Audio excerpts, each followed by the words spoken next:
吵死了，能不能安静点儿？隔壁住了对恩爱的夫妻，整日吵得我睡不着，劝过、骂过、报过警都没用，于是我就开始追他老婆。情人节那天，我还特意在玫瑰花里写了张纸条：“我们的事情你老公没发现吧？”然后她老公炸了。最近刚刚搬完家，邻居是对中年夫妻，虽然还没见过面，但是我知道他们感情一定很好。怎么知道的？听出来的。每到半夜，他们就要做一些符合生物春季繁殖规律的事情。我住的是回迁房，隔音很差，事后男人抽烟、点打火机的声音，我都听得一清二楚。更要命的是，那个女的嗓子很沙，叫起来像鸭，而且穿透力极强。每天晚上我都能听见她魔性的3D 环绕鸭叫声，我就像被一群唐老鸭包围了。我实在不想若干年后我能对着他家二宝说：“小王八蛋，我可是听着你长大的。”有次我做了噩梦，梦回高3月考现场，离高考不到1个月的时间，我抓起试卷一看，我靠，一道不会，冷汗森的就下来了。班主任杀气腾腾的瞪着，顺手抄起黑板擦朝我砸过来，但是板擦砸到我头上时变成了鸭脖。班主任张口就是嘎嘎嘎嘎嘎嘎，全班同学扭头看我，也是嘎嘎嘎嘎嘎的叫了起来。教室变成了一个巨大的鸭池，所有人都冲我嘎嘎嘎嘎，我被吓醒了，后背汗出如浆，心脏噗噗直跳。我盯着天花板，认真考虑要不要写一篇鸭园惊梦。上一次我听到这么抽象的声音，还是我同桌晚自习看《斗破苍穹》，他模仿里面反派说话，冲我桀桀的笑。不行，再这么嘎下去我就要嘎了。于是我敲响了他家的门，开门的是他家男人，穿着一个大裤衩，叼着根烟，上下扫视了我一遍。我对你们夫妻感情确实很羡慕，以及对你的体力比较钦佩。我实在不想一路听着你家二宝从无到有，所以能否小声一点？你管天管地，还管我们夫妻生活？你这里是不是有问题？我觉得你的思想道德水平需要改善改善。你个小兔崽子，你说什么？你是谁生的？是隔壁老王，还是某个不知名的人？你信不信我现在就把你给犯了？来，快打我！我求求你打死我！我大喜过望，今晚真是遇贵人了。看来小米 SU7 已经在朝我招手。就在这时，他老婆从卧室冲出，一把把他推了过去，压枪压掉地道：“老公，我们不和这种神经病一般见识。”最后，他们砰地关上大门，结束了这次友好访谈。没过一会儿，嘎声再起，这次的比以往更高亢嘹亮。如果说之前是唐老鸭，那么现在就是涡轮增压。我知道他们在故意报复，于是录音报警。警察没一会儿就到了，我们一起听取鸭声一片之后，警官摸了摸鼻子，压下嘴角，确实已经构成扰民。于是我带着警察第2次找上门。你他喵有完没完？你们已经扰民，麻烦声音小一点，别人还要睡觉。你他喵为这事叫保安来？你嘴巴他喵的干净点，能不能他喵的有点素质？我在我自己家爱干嘛就干啥，我们夫妻生活跟你有关系吗？我不反对你们夫妻恩爱，但是能不能小点声，别嘎嘎嘎嘎嘎的。你老婆属鸭的吗？你有本事再说一遍！嘎嘎嘎嘎。有样学样，那男的面红耳赤，冲上来就要干我，被警察架开了。警察把他拉到一旁，动之以情，晓之以理的劝了大半天，他还是一副死猪不怕开水烫的样子。我算是懂了，警察也只能调解。对于这种没素质的人，我也不指望他能幡然悔悟、洗心革面了。送走了警察，果不其然，很快固态复萌。当我跟你讲道理的时候，你最好也跟我讲道理，不然我会比你还流氓。我翻出来一个纸箱子，把低音炮放进去，然后3面塞上海绵，没有堵上海绵的那一面贴紧墙面，声音开到最大，开始播放《金刚经》。当庄严的佛音缓缓流淌出来之后，我当时神清气爽，整个身心都得到了净化。佛门清净之地，我倒要看看你当着如来观音18罗汉的面，好不好意思继续？老公，菩萨好像显灵了嘎。显个屁！是隔壁在搞鬼！把音乐给我关了！大晚上的你放什么佛经？神经病啊！阿弥陀佛。既然施主听不懂大乘佛法，那贫僧也略懂一些拳脚。那边气炸了，又开始砸我家门。今天你要么砍死我，要么回家给老子憋着，别整这些没用的。他一口气没缓过来，直愣愣地看着我。我估计是他平时用这招吓唬别人屡试不爽，就是今天碰到了我这个愣头青，刀也没敢接，脸上红潮慢慢褪去。你晚上这么吵，别人怎么睡？你抢我台词？你刚搬过来就敢跟我作对，你是不是找死啊？来，给我个痛快！行，你给老子等着！这种场面话一般都是输家说的。我理都没理，直接关上大门，世界清静了，终于睡了个安稳觉。这一觉就睡到了第2天中午。我点了个外卖，然后坐在电脑前准备更一张。半个小时后，手机响了，我有点疑惑。为了不被打断思路，我的快递和外卖都会备注放门口就行，所以一般不会有人打电话。要不你来看一下？我打开门，扑面而来一阵恶臭，脚下就是几大袋垃圾，黄绿的汁水流了满地，实在没有下脚的地方。不用想都知道是他们干的。于是我径直走到隔壁门口，解开裤腰带，摆我大脑深处的 DNA 好像动了一下，脑子里不由自主地浮现出一个画面，在2万年前的草原上，我们的智人祖先拖着巨大的兽肉回到洞穴，充满了雄性荷尔蒙的尿味，驱散了空气中的血腥味。半梦半醒间，我好像看到了先祖对我竖起了大拇指，这是来自基因的肯定，真是一场酣畅淋漓的释放。我看到了一旁目光呆滞的小哥，你也来，解放身心，顺便在文明的现代社会体验一种原始的被盗的禁忌的快感。可惜小哥到底是个体面人，拖不下这厚重的道德枷锁。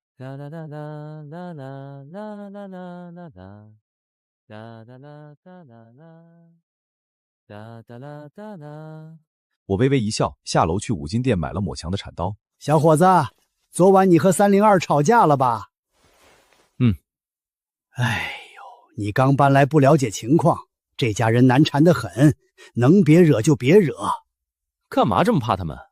他又不是老爷。我家住1楼，眼看小院子里种了一棵桃杏了，结果他家将墙过全摘了，但是却是我的心血呀！我去找他家大人，他门反口是孩子吃了我家桃子拉了肚子，要我赔医药费。他们家还往楼下乱扔垃圾，我有次上班被砸了一头的脏水。小区的篮球场也被他们家拿去晒被子了，根本不讲道理。我家车位也被他占了。果然是欺负老实人欺负惯了，我越听越兴奋，是人渣就行，我一点心理负担都没了。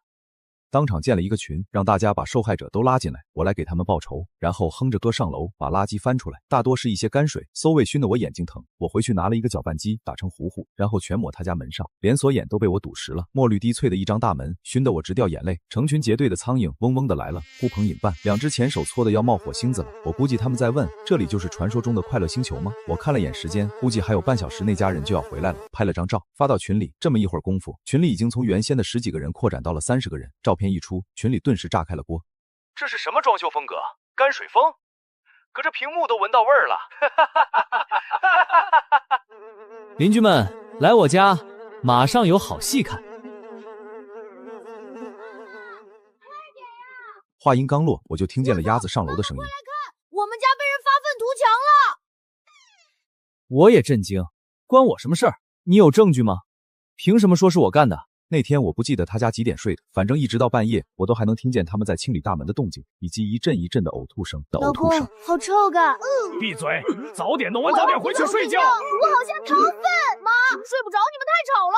住口！他们睡不着鸭，但是我睡着了鸭，就是做了一个梦，梦里老有3只鸭在我耳边唱。第二天下午，我来到小区球场，由于是老小区，很多规划跟不上时代，本来玩的地方就少还小，现在还被霸占了。篮球架下面立着一个晾衣杆，晒着2床厚厚的大棉被。哥，你昨天干的事情我和爸妈说了，他们笑的都喷饭了。哥，你真是天神下凡，这就是他们家被子，非要晒在这里，说这里阳光好。行，我知道了，把鼻子捏紧了。这是啥？自制香水，前调是猫尿，中调是狗尿，后调是老坛酸菜。闻得够仔细的话，还能闻到一股若隐若现的臭味啊！先说这老坛酸菜是我一大早去农贸市场特意买的，我跟老板开门见山说，你这老坛酸菜是用脚踩的不？兄弟好这口啊，你放心，买我家准没错。我表弟踢球的，差点进了国家队，他亲自踩的，你去别人家都买不到这个味儿。老板揭开盖子的瞬间，我差点看见太奶，果然是大牌子，品控做的就是好。一瓶淋完，几个弟弟已经躲到10米开外，扯着嗓子喊：伤敌1千，自损800了，哥！以后他们家还敢来这里晒被子的话，给我打电话。你个畜生，2床新被子全毁了，晚上我们干什么干？原来你们晚上还要盖被子，我还以为你们互相盖呢。洗衣机也不能要了，你赔！嘎！你有证据吗？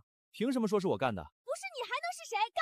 不知道，你找你老公呀。说曹操，曹操到。群里有人艾特我说压寨夫子进小区了，我马不停蹄的赶去停车场。老公压没买车位，看到哪个车位空着就停哪里，打电话让挪车也不理，上门理论被骂走，很多业主不堪其扰。但是现在不一样了，我来了，我来幸福小区就办3件事：杀鸭，杀鸭还是杀鸭。热心群友艾特出被占车位的业主，那哥们儿连发几条60秒语音诉苦。我让他把车位先租给我，然后找了几个电焊师傅，直接围着老公鸭的车子焊了一圈栏杆，成本300-400，我愣是付了5000块，然后要了个发票。老公鸭一回家就听到老婆哭诉，复仇心切，找我找到停车场来了。这边刚刚完工，他就气势汹汹的杀道：“你个小王八蛋，是不是找死啊？你把我车怎么了？看清楚了，这是我的车位，我不管是不是你的车位，现在马上把这玩意儿给我拆了！求我干嘛？有能耐自己动手啊！”他马上打电话找师傅，师傅一到我就说这是我的车位，谁动我找谁要赔偿，没有人是傻子，一听就知道这里面存在纠纷，纷纷表示这单不接，但想吃瓜。老公鸭没办法，只能报警。这车位是他的，他想怎么造就怎么造，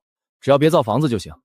兄弟，我明天还要上班，麻烦放我一马，道个歉。栏杆花了5000，停车费1小时3000。8000，你怎么不去抢？抢劫犯法，我又没用刀逼着你停我这里。信不信我起诉你？信啊，那就来呗。这一套流程我陪你慢慢走，你车就扣在这里，我反正不着急，拖个1年半载也没事儿。你还有事儿吗？没事，我回去拿外卖了，点了只烤鸭。行，这8000我给你，你现在把这玩意儿拆了。什么8000？是1万好不好？8000是刚才的价。有你这么坐地起价的？12000。你特鸟的15000。别，我说我自己呢，1万12000，1万2，给你转过去了。支付宝到账12000全元。师傅忙完后，我又想起来一茬。你占大家停车位这么久，是不是要把之前的费用结一下？分期付款也行。我结个屁！然后当天凌晨，我找到他车，用铁丝画了一幅蒙娜丽莎，从前盖到后备箱，比例遒劲，栩栩如生。围观群众眼拙嘴甜，说我这个奥特曼画的真有神韵，这2个大眼睛跟电灯泡似的。我黯然神伤，不由想起当年在街头给人画像虎口，被客户追着骂了8条街的往事。老公丫大清早的又砸我家门，开门！我的车是不是你划的？证据呢？你拿出证据来啊！摄像机恰好被气球挡住，很合理吧？人来人往的大街，没有人愿意目击，很合理吧？再说了，怎么这么多车都没事，就你车有事儿？要多找找自身的原因。一通分析下来，老公丫无能暴怒，狂捶桌子，丫姐披头散发，眼神凶恶。我对他们丫2口比了个心，既然你不体面，我就帮你体面。做人要讲信用，说了你要分期付款，你就得分期提付款。他们家开始反击了，我的快递被偷了，倒不是什么贵重东西，100多根猫条，我跟我家猫咪借尿的利息。证据呢？有证据吗？行，你们要跟我这么玩是吧？我回家后就买了一个猫眼监控，然后找卖蟑螂的商家，挑了老半天都不满意，他们卖的蟑螂实在太小了。之前我在广州上大学，在柜子夹缝中看到一根头发丝，我给捏出来了，结果是一只蟑螂，半个手掌大，摆着2个长须，圆瞪着2个黑乎乎的眼睛，望着我这个北方大汉，我整个人都僵住了。第一个念头，这是蟑螂；第二个念头，再见了妈妈，今晚我要远航；第三个念头，我死了花呗没还完，会不会影响我征信？最后，蟑螂断须求生，我得了发丝恐惧症，1个学期没敢去理发店，老师上课点名用长毛野人代称我，一直找到晚上，我终于找到了一个佛山的店铺。我问老板，你这南方蟑螂正不正宗？放心啦，靓仔，啷黄雷嘅，要是不满意，你吊死我啊！口音正确，立刻下单。下单前，我又让老板把单价提升到每只100元，我付1万块，然后包装尽可能普通。老板说都听你的，快递2天就到了。老板给发的顺丰，保鲜。我前2天故意在阳台打电话说，这个快递对我很重要，请务必保证送货上门，然后在当天让快递小哥放门口。果不其然，快递小哥前脚刚走，隔壁就压压碎碎的来偷，脸笑得跟躲菊花似的。我看了眼时间，上午11点51分偷走快递，30秒钟的寂静过后，爆发了一声巨大的嘹亮的高亢的嘎，楼下的保安大叔大吼，空袭卧倒，然后一头栽进绿化带，打死不肯出来。群里炸了，纷纷艾特我，问出了什么事。我说可能刚当上琅琊阁阁主，给激动的吧。我穷尽脑力也想不出来100只大黑蟑螂争先恐后飞出来的场景，但是从隔壁的哭喊声、砸锅声、撞门声中不难猜出来，应该是挺壮观的。老公丫紧急回家，扛着一沓杀虫剂，里外喷了个遍，然后在外面待了3天才敢回家。好了，现在该我登场了。我把视频拷贝好，报警，等待的间隙给自己滴上眼药水。保安同志，你可得给我做主啊！我的小强们，我相依为命、同甘共苦的小强们，没想到今天白发人送黑发人。保安同志，你看看我的小强，个个膘肥体壮、乌漆麻黑，都是风华正茂的少年郎啊！100只啊，整整100只，满门被斩。这是什么群逐难施的罪行？他一点都不留啊！看订单，你和你的儿莽们也就认识3天，要不你直接说诉求吧，眼药水擦擦，流到嘴巴了。好的，我要他们赔钱，快递加精神损失，一共10001块，寓意万里挑一，还要给我的儿郎们道歉。1万块？你想得美，拿我当肥羊宰了是吧？你自己看清楚，我花了多少钱？你不给，行，我就告你盗窃。这么多钱够判你几年了？不是，你花1万买蟑螂，你神经病啊！你管天管地还管我怎么花钱？一句话你就说这钱，你给不给吧？再怎么说都是你偷了人家的快递，这还真不是一个小数字。还对着，而且他的要求也不算过分。我，支付吧。支付宝到账1万元。现在去找个床单，给孩子们盖上，送他们最后一程。你他喵！保安同志，我要报案，灭门惨案！好，我怕了你，行了吧？80多具尸体整整齐齐地躺在洁白的床单上，一想到3天前他们还在广东的下水道里快乐地吃着泔水，现在却客死他乡，我就不由得泪盈于睫。一鞠躬，这是干嘛？没参加过葬礼啊？你不磕就去监狱磕。哥，方宝玉，2鞠躬。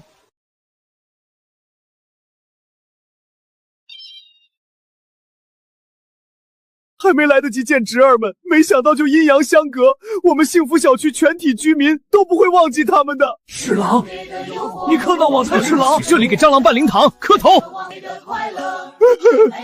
我对不起你们呀！这件事情过后，鸭子一家在小区就低调很多了，没有再主动闹事。我深知他们的收敛只是因为我在这里，但是我的房租只有1年。等我走了之后呢，这些老弱妇孺和老实人怎么办？除恶不彻底，就是彻底不除恶。我一定要斩草除根。堡垒都是从内部被攻破的，要想把这一家连根拔起，就要化整为零，各个击破。为此，我策划了一出杀鸭盘。老公鸭的弱点险好色，路过个蚊子都要抓起来看看公母。鸭姐则酷爱鸡汤，什么你负责挣钱养家，我负责貌美如花。这种短视频，她一刷就是1个下午，根本停不下来。至于小鸭子，那就更简单了。敲开隔壁，小鸭子满脸警惕地看着我。你干什么？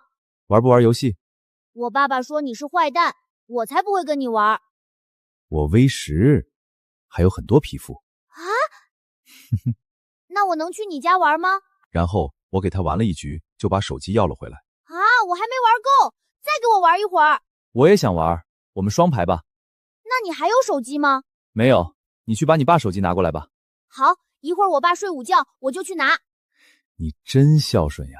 我就这样拿到了他爸的手机，翻到了他爸的几十条作品，都是怼脸自拍，秀一秀并不存在的肌肉，拍一拍隆起的肚腩，老孔雀开屏求偶的发情感扑面而来。至于我为什么不要，因为比较私密，在这个敏感时期容易引起老公鸭的怀疑，而不一样了，老公鸭只会以为我为他健壮雄性气息所倾倒的无知少女。换了女头后，苦思冥想，说你好，太商务；说妹妹一个人在家，好害怕，太恶心。就在这时，老公鸭主动给我发了一条私信，我一愣，然后反应过来，他估计是看到了我的访客记录，闻着味儿就过来了，真是把我恶心坏了。我打字讨厌，你真坏。鸭姐那边也开始了行动，有个群友老婆是开美容院的，之前也被鸭子一家恶心过。在鸭姐逛街的时候，他们给鸭姐塞了一个传单，免费送化妆品，做皮肤检测，没套路不办卡，主打一个真诚。然后在鸭姐刚进来的时候，姐们来了一句：老板，这个姐姐成年了。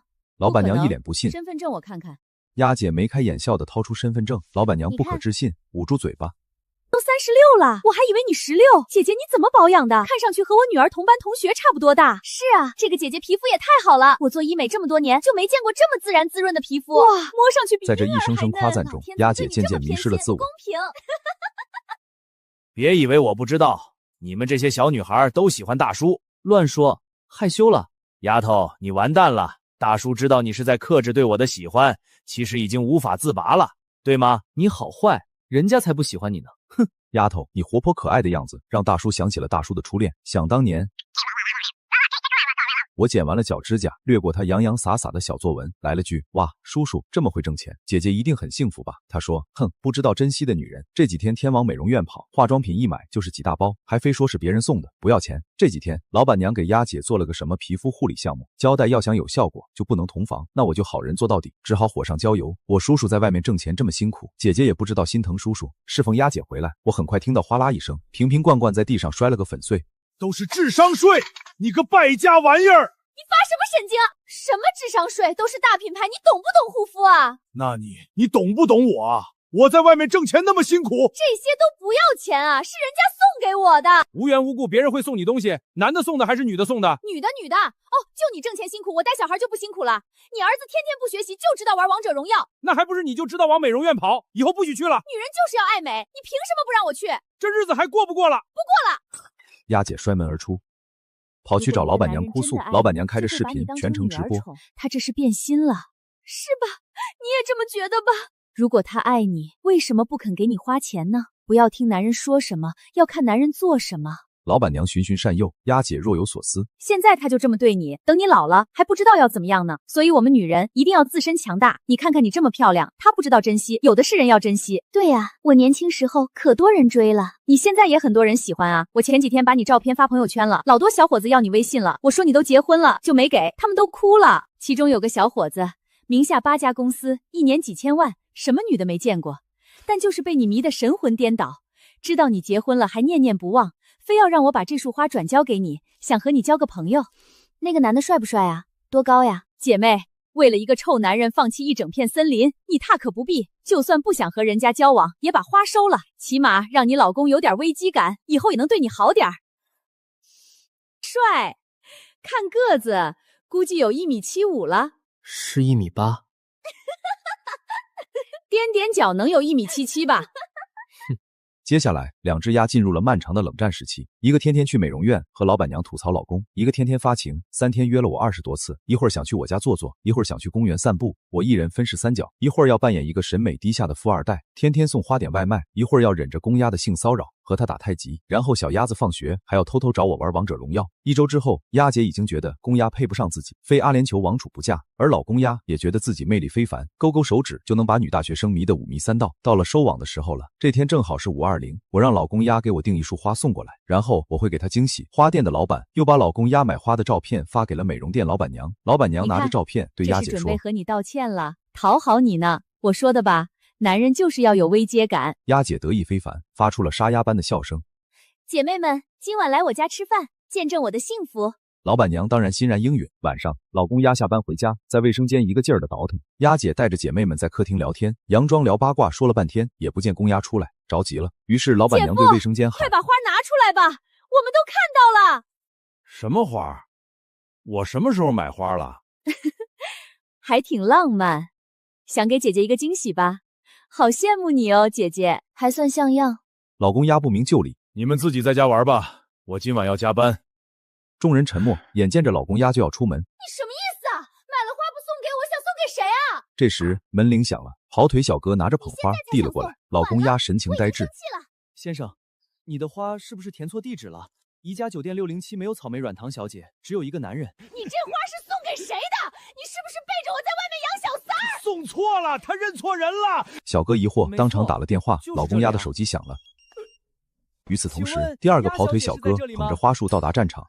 徐先生马上要出国了，他托我向你告别，顺便问一句，你们的事情你老公不知道吧？